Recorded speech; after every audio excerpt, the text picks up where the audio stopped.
Welcome.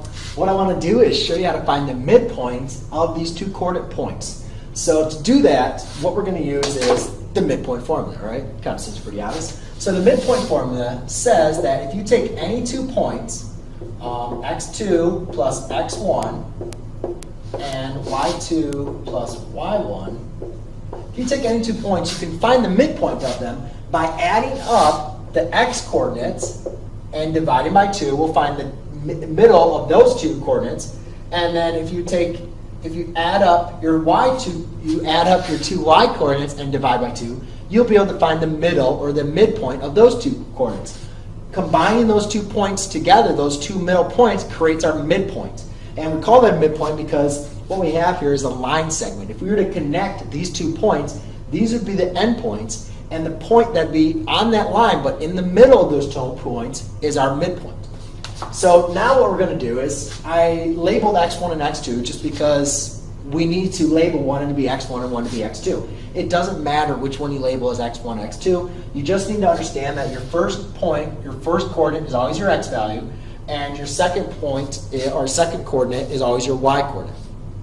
So what I'm going to do now is just plug in the x and y coordinates. So I'll say m, which is my midpoint, is equal to x2, which is a negative 7.5, plus a negative 11.07, all divided by 2, comma, y2, which is a negative 0.1, I should put this in parentheses better. Okay, well, there we go. Negative 0.1 plus a negative 10 divided by 2. Now, you might be asking, why are you using so many parentheses, right? Well, I'm using so many parentheses because I've seen over and over and over students making the mistake. Please take whatever number you're evaluating, you're plugging in, and put that in parentheses. We can work around the operations later.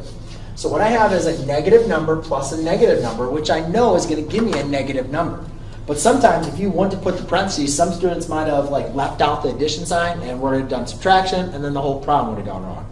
So I'm just going to use a nice little calculator and do negative 7.5 plus a negative 11.07.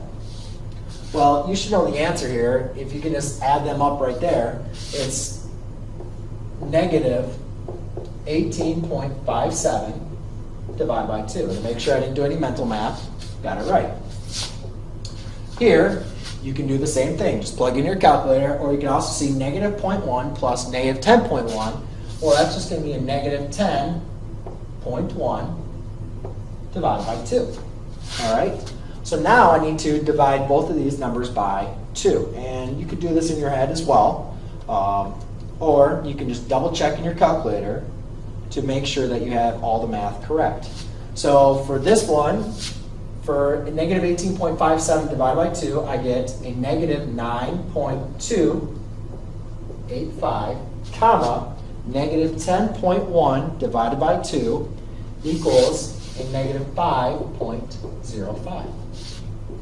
And there you go. That is now going to be your midpoint between these 2 endpoints. Thanks.